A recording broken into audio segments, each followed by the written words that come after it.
यह कहानी एक डायन की है, काली डायन।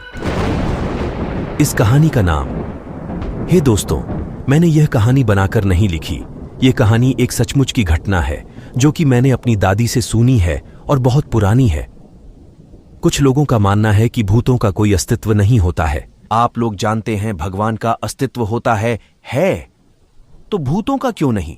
सभी ने रामायण और महाभारत जैसे ग्रंथों में पढ़ा या किसी से सुना होगा कि भगवान जब इस धरती पर थे तब भी भूत पिशाच हुआ करते थे। भगवान निराकार है। निराकार का अर्थ होता है जिसका कोई आकर नहीं होता। जो लोग जिस रूप में, भगवान उसी रूप में उसे दिखाई देते हैं। तो प्रेम से बोलिए भक्त और भगवान की जय। और समय व्यर्थ न करते हुए मैं आपको अपनी कहानी की ओर ले चलता हूं। बहुत पुरानी बात है, तब पानी के ज्यादा साधन नहीं हुआ करते। लोग कुएं, बाबड़ी, तालाब आदि से पानी पिया करते थे। तो यह कहानी भी एक तालाब की है जो कि उस काली डायन के जादू से अमृत से झर बन गया था।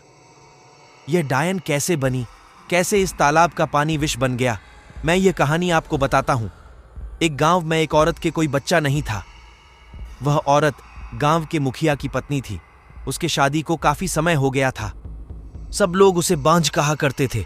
सारे गांव वाले उसका मुंह भी नहीं देखना कहते थे। कहते थे कि इसका मुंह देख लिया तो पूरा दिन बेकार चला जाएगा। पर मुखिया की पत्नी थी, इसलिए लोग थोड़ी बहुत बातचीत कर लिया करते थे।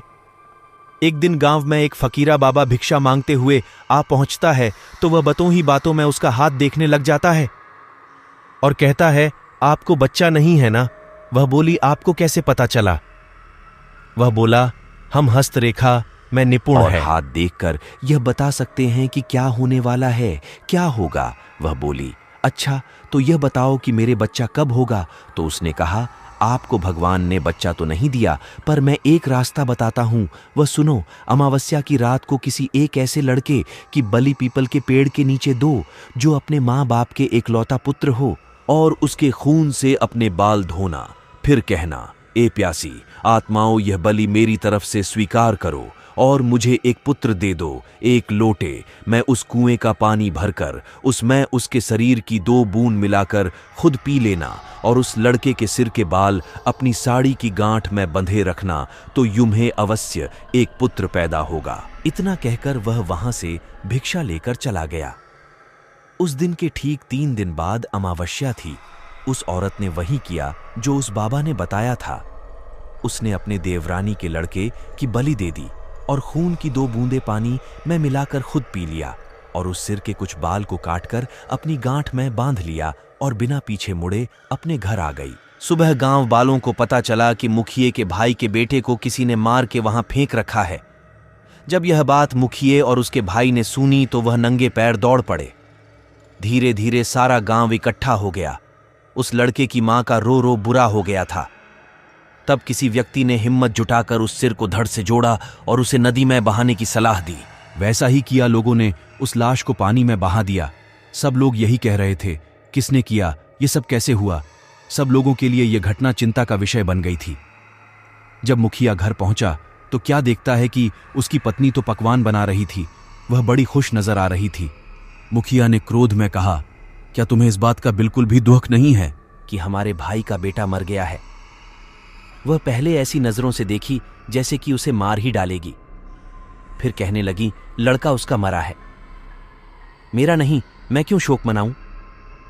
और हंसने लगी और कहने लगी, तुम पागल हो, तुम्हें तो खुश होना चाहिए कि अब तुम्हारे भी एक पुत्र आने वाला है और यह जानकर और खुशी होगी कि वह इस जायदाद का अकेला वारिस होगा। हाँ हाँ हाँ। वह फिर ऐसे हंसी यह देखकर मुखिया से रहा नहीं गया और उसे जान से मारने के लिए तलवार उठाने चला गया। वह अंदर तलवार ढूंढ रहा था पर तलवार नहीं मिली। जब वह पत्नी के बेद के पास पहुंचा तो क्या देखता है कि सारे कपड़े खून से लथपथ हैं और तलवार भी वहीं पड़ी है और उस पर खून लगा है। वह यह सब देखते ही समझ गया कि यह सब इसने पुत्र प्राप्ति के लिए बलि दी है। उसने उसे मारने का विचार बनाया कि अभी मैं इसको मार दूंगा तो सब लोग मुझे गलत समझेंगे, और वह वहां से चला गया। उस दिन से गांव में ऐसी ऐसी घटना होने लगी। किसी की भैंस मर गई, किसी ने उसे मार डाला और उसके शरीर के अंग इधर उधर फैले पड़े, जैसे कि किसी ने उसे नोच नोच कर खाया हो। तो किसी दिन किसी का कुत्ता, किसी का बछड़ा, तो किसी की बकरी मर गई, और उसी तरीके से वह मर रही थी जिस तरीके भैंस को किसी ने मारा था। ऐसी घटना से सारा गांव परेशान था। किसी को यह समझ नहीं आ रहा था कि आखिर हो क्या रहा है।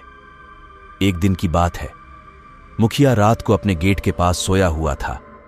आधी रात के समय उसे गेट खुलने की आवाज आई। वह जाग गया।